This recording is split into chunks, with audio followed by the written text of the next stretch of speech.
राज्य में इन दिनों जिस तरह के राजनीतिक हालात नजर आ रहे हैं, बैठकों का दौर जारी है। सत्ता पक्ष की अगर बात करें तो क्योंकि सीएम को लेकर निर्वाचन आयोग से बड़ा फैसला आने की उम्मीद जताई जा रही है, इसे लेकर अपनी अपनी तरफ से एक्सरसाइज का दौर जारी है। इस बीच में एक खबर आती है कि कल्पना सोरेन का ट्विटर हैंडल बना है, ट्विटर अकाउंट बना है और उससे कई तरह के ट्वीट हो रहे हैं और इसे लेकर भी राजनीति काफी गर्मा जाती है। अब इसलिए राजनीति गर्माती है क्योंकि इससे पहले भी बीजेपी के सांसद निशिकांत दुबे ने जब ट्वीट किया था और भाभी जी का जिक्र किया था, उसके बाद से कल्पना सोरेन का नाम झारखंड के राजनीतिक गलियारों में गूंज रहा था।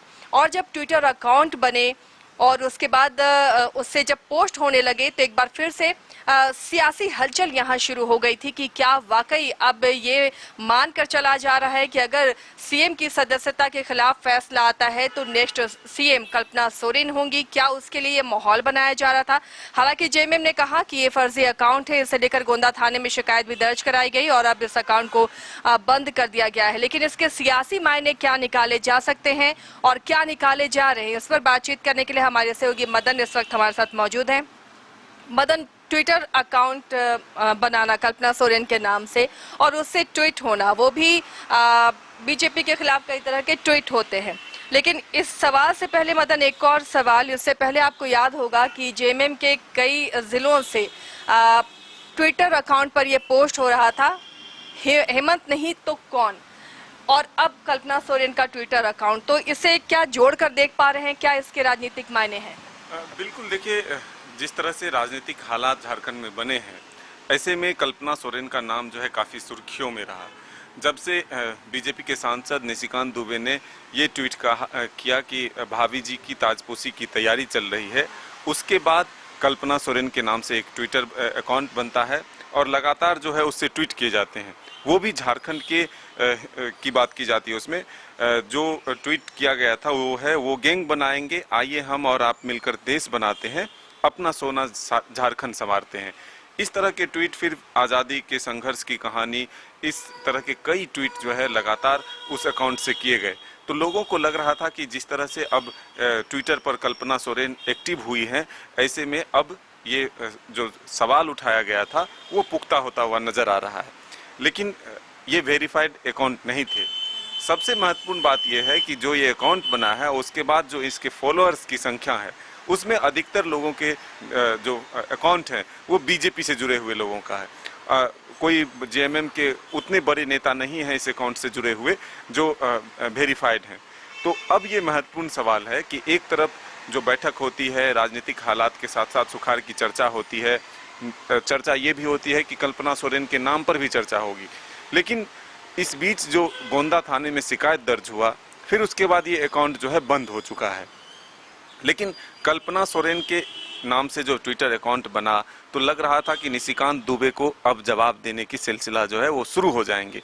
कल्पना सोरेन सीधा तौर पर जो उन पर निशाना साधा जा रहा था, तो उसका सीधा जवाब अब कल्पना सोरेन देंगे। लेकिन वो अकाउंट वेरीफाइड नहीं था, उनके नाम से पहले कोई अकाउंट नहीं दिख रहा है।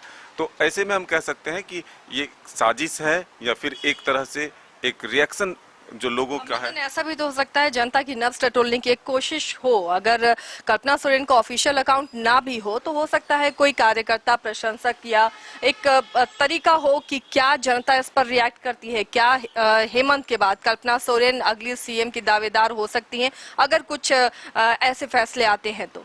बिल्कुल, देखिए, ये हो सकते हैं, लेकिन गलत ये इसलिए इसे माना जा रहा है कि कल्पना सोरेन के नाम से कोई अकाउंट बनता है, उसमें जो डीपी लगता है वो दोनों आदमी का, मुख्यमंत्री हेमंत सोरेन और कल्पना सोरेन का है। तो ऐसे में किसी भी व्यक्ति के नाम से कोई अगर अकाउंट बना करके इस तरह से मैसेज करता है तो फिर वो एक गलत माना जाता है और इसलिए अब थाने में ये शिकायत चली गई है। अब देखना होगा कि इसके पीछे किसका हाथ है, क्या मंशा थे और क्या वो चाहते थे इस अकाउंट के माध्यम से। क्या एक तरह से साजिश है ये? इन तमाम चीज़ों की जांच पुलिस के द्वारा ज़रूर किया जाएगा। लेकिन फिलहाल जो सियासी माहौल थे उसमें एक तरह से रफ्तार पकड़ा था। जिस तरह से ट्वीट कल्पना सोरेन के अकाउंट के जो फर्जी अकाउंट अब कहे जा रहे हैं, उससे जो लगातार एक के बाद ट्वीट किए जा रहे थे, उससे ये माना जा रहा था कि अब कल्पना सोरेन जो है सक्रिय रूप से राजनीति में आ चुकी हैं। जो सवाल बीजेपी की तरफ से यानी कि निशिकांत दुबे की तरफ से उठाए जा रहे हैं, उसके जवाब जो है कल्पना सोरेन के द्वारा दिए जा रहे हैं। लेकिन अब जांच का दायरा बढ़ता जाएगा। कौन लोग इस हो सकता है किसी शर्ती तत्व का भी हाथ हो, क्योंकि इससे पहले रांची डीसी का भी ऐसे ही फर्जी अकाउंट सामने आया था जिसकी शिकायत उन्होंने की। तो ये भी हो सकता है, लेकिन चूंकि राज्य की सियासी हलचल अभी इतनी तेज है, सियासी हालात ऐसे हैं कि कोरिलेट कर कर लोग इसे देख रहे हैं। बिल्कुल, फिलहाल तो यही माना जाए कि राजनीतिक जो हालात थे उसके अनुसार कि एक साजिश भी हो सकती है, एक तरह से नब्ज टटोलने की भी कोशिश हो सकती है। लेकिन जब थाने में अब मामला लिखित शिकायत के साथ पहुंचा है तो फिर जांच के बाद जो सच्चाई होगी वो तो सामने आएगा।